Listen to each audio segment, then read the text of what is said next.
Assalamualaikum warahmatullahi wabarakatuh. Oke, baiklah, kembali lagi dengan saya Rian Prayoga Harahap, NPM 20150073, Prodi Vokasional Informatika 4A. Baiklah, di sini saya akan membahas tentang relasi dan fungsi dengan mata kuliah Matematika Diskrit.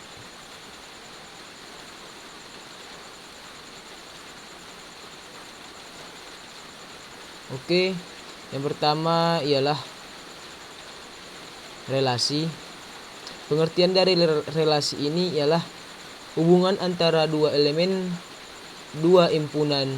Relasi juga dikatakan sebagai suatu aturan yang memasang anggota himpunan satu ke himpunan lain. Suatu relasi dari himpunan A ke himpunan B adalah pemasangan atau korespondensi dari anggota-anggota himpunan A ke anggota-anggota himpunan B. Relasi dari himpunan A ke himpunan B adalah aturan yang memasangkan contoh anggota himpunan A dan anggota himpunan B dengan aturan tertentu. Contohnya yaitu ada 3 anak mengatakan makanan kesukaannya, yaitu Anis menyukai bakso, Rina menyukai sate, dan Diko menyukai nasi padang. Dari pernyataan di atas terdapat 2 himpunan, yaitu yang A, himpunan anak Anis, Rina, Diko. Yang B sama dengan himpunan makanan bakso, sate, nasi padang. Relasi antara anggota himpunan A ke anggota himpunan B yang mungkin adalah menyukai atau menyenangi. Dari contoh di atas, himpunan A disebut dominan atau daerah asal, dan B disebut kodomain atau daerah kawan. Sementara itu, menyukai disebut relasi. Himpunan semua anggota ke kodomain disebut range atau daerah hasil. Selanjutnya ialah metode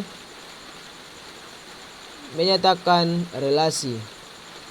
Metode menyatakan relasi ada 4, yaitu yang pertama dengan himpunan pasang berurutan, yang kedua dengan diagram panah, yang ketiga dengan diagram kartesius, yang keempat dengan tabel. Oke, yang pertama dengan himpunan pasangan berurutan. Himpunan yang anggota semua pasangan berurutan X atau Y dinamakan himpunan pasangan berurutan. Contohnya seperti ini ya teman-teman ya. Oke, selanjutnya dengan diagram panah. Langkah-langkah menyatakan relasi dengan diagram panah ialah yang pertama membuat 2 lingkaran atau elips.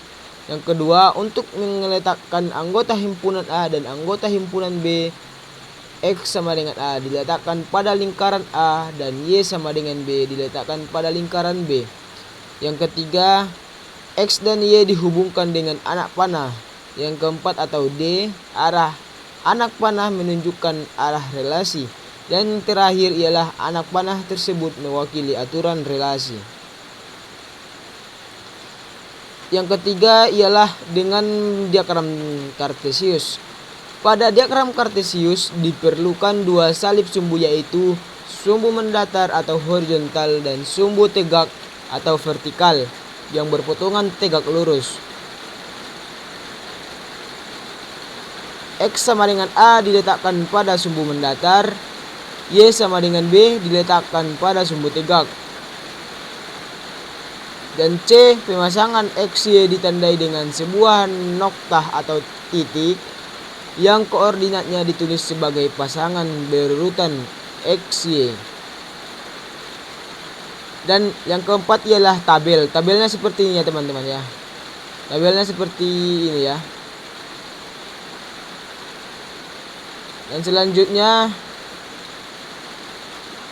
sifat-sifat relasi.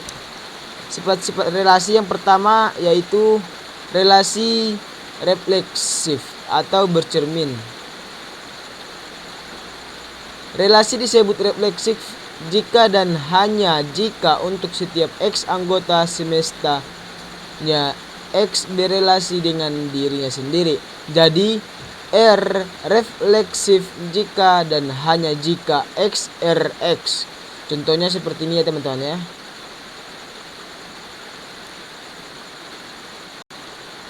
Selanjutnya yaitu yang B, relasi irrefleksif atau anti-refleksif.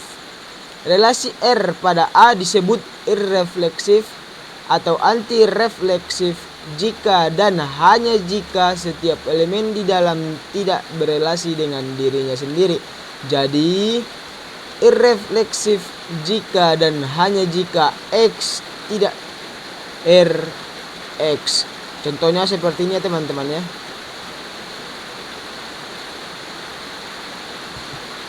Yang ketiga, yang C, yaitu relasi non-refleksif.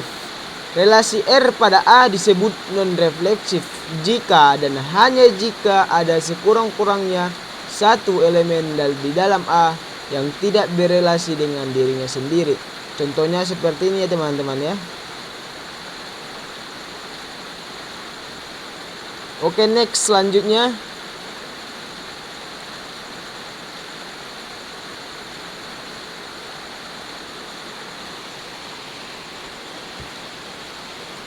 Selanjutnya yang G, relasi antisimetri. Relasi R disebut antisimetri pada S jika dan hanya jika setiap dua anggota A dan B dari S berlaku. Jika A berelasi R dengan B dan B berelasi R dengan A, maka A sama dengan B. Contohnya seperti ini ya teman-teman ya. Selanjutnya H, relasi transitif. R adalah relasi pada A, disebut relasi transitif pada A jika dan hanya jika setiap tiga anggota himpunan A atau A, B, C elemen A. Jika A, B elemen R dan B, C elemen R, maka A, C elemen R setiap tiga anggota A, B, C dari A. Jika A berelasi dengan B dan B berelasi dengan C, maka A berelasi dengan C. Contohnya seperti ini ya teman ya. Oke, yang selanjutnya yang I, relasi non-transitif. R adalah relasi pada A. R disebut relasi non-transitif pada A jika dan hanya jika ada tiga anggota himpunan A, yaitu A, B, C elemen A, sedemikian hingga A, B elemen R dan B, C adalah elemen R dan A, C tidak elemen R, atau ada tiga anggota A, B, C dari A, sedemikian hingga A berelasi dengan B dan B berelasi dengan C dan A tidak berelasi dengan C. Contohnya seperti ini ya teman-teman ya.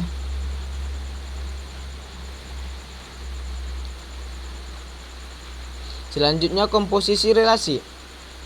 Misalkan R adalah dari himpunan A ke himpunan B, T adalah relasi dari himpunan B ke himpunan C. Komposisi R dan S dinotasikan dengan T bukan R adalah relasi dari A ke C yang didefinisikan oleh TOR dengan AC dengan ini ya teman-teman ya. Dan suatu untuk suatu B elemen B sehingga AB elemen R dan BC elemen S. Contoh komposisinya itu seperti ini ya teman-teman ya.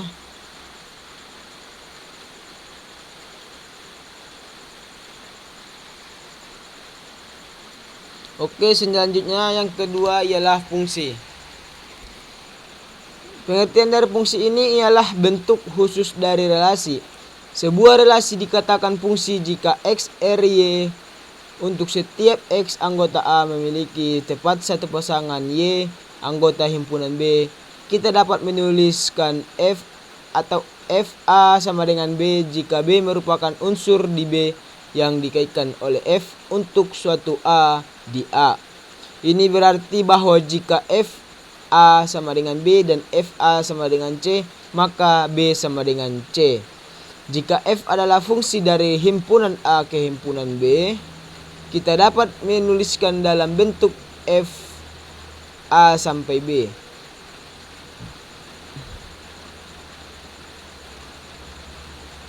Selanjutnya domain, kodomain, dan range. F bagi A sampai B, A dinamakan daerah asal atau dominan dari F dan B dinamakan daerah hasil atau kodomain dari F. Misalkan F A sama dengan B, maka B dinamakan bayangan image dari A dan A dinamakan prabayangan atau pre-image dari B. Himpunan yang berisi semua nilai pemetaan F dinamakan jelajah range. Selanjutnya penulisan fungsi. Himpunan pasangan terurut.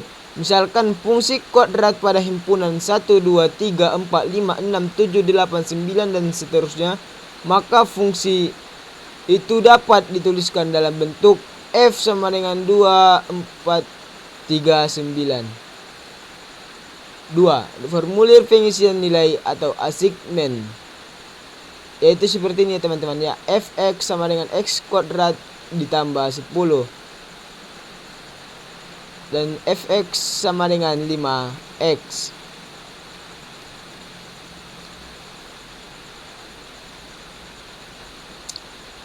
Selanjutnya jenis-jenis dari fungsi. Yang pertama fungsi konstantan atau fungsi tetap. Suatu fungsi f bagi a sampai b ditentukan dengan rumus fx disebut fungsi konstantan apabila untuk setiap anggota domain fungsi selalu berlaku fx sama dengan c, di mana c bilangan konstantan. Yang kedua ialah fungsi linier. Suatu fungsi fx disebut fungsi linier apabila fungsi itu ditentukan oleh fx sama dengan ax ditambah b, di mana a tidak sama dengan 0, a dan b bilangan konstanta dan grafiknya berupa garis lurus. Dan selanjutnya yang ketiga ialah fungsi kuadrat. Suatu fungsi fx disebut fungsi kuadrat apabila fungsi itu ditentukan oleh fx sama dengan ax 2 ditambah bx ditambah c, di mana a tidak sama dengan 0 dan a, b, dan c bilangan konstantan dan grafiknya berupa parabola. Selanjutnya fungsi identitas. Suatu fungsi fx disebut fungsi identitas apabila setiap anggota domain fungsi berlaku fx sama dengan x atau setiap anggota domain fungsi dipetakan pada dirinya sendiri. Grafik fungsi identitas berupa garis lurus yang melalui titik asal dan semua titik absis maupun ordinatnya sama. Fungsi identitas ditentukan oleh fx sama dengan x. Selanjutnya yaitu ya sifat-sifat fungsi. Sifat-sifat fungsi yang pertama ialah fungsi injektif atau satu-satu. Fungsi satu-satu ialah disebut dengan fungsi jika dan hanya jika untuk sembarangan A1 dan A2 dengan A1 tidak sama dengan A2 berlaku F A1 tidak sama dengan F A2.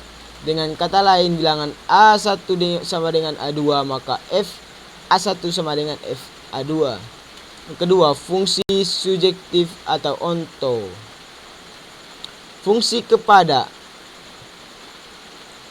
disebut fungsi kepada jika dan hanya jika untuk sembarangan B dan dalam kodomain B terdapat paling tidak satu adalah domain A sehingga berlaku F dikali A sama dengan B. Suatu kodomain berfungsi subjektif sama dengan range-nya. Semua kodomain adalah peta dari domain. Yang ketiga ialah fungsi bijektif atau korespondensi satu-satu. Disebut dengan fungsi bijektif jika dan hanya jika untuk sembarangan B dan dalam kodomain B terdapat tepat satu A dalam domain A sehingga FA sama dengan B dan tidak ada anggota A yang tidak terpetakan dalam B. Oke, mungkin cukup sekian pembahasan saya pada kali ini. Kesimpulannya ialah relasi adalah sebuah hubungan antara dua himpunan. Perkalian kartesian dari himpunan A dan B adalah himpunan yang elemennya semua pasangannya terurut dan mungkin terbentuk dengan komponen pertama dari himpunan A dan komponen kedua dari himpunan B. Untuk menyatakan relasi ada 3 metode, yaitu dengan himpunan pasangan berurutan, dengan diagram panah, dan diagram rumus. Cukup sekian yang dapat saya sampaikan. Kalau ada kata-kata yang salah, saya mohon maaf. Wabillahi taufiq wal hidayah. Wassalamualaikum warahmatullahi wabarakatuh.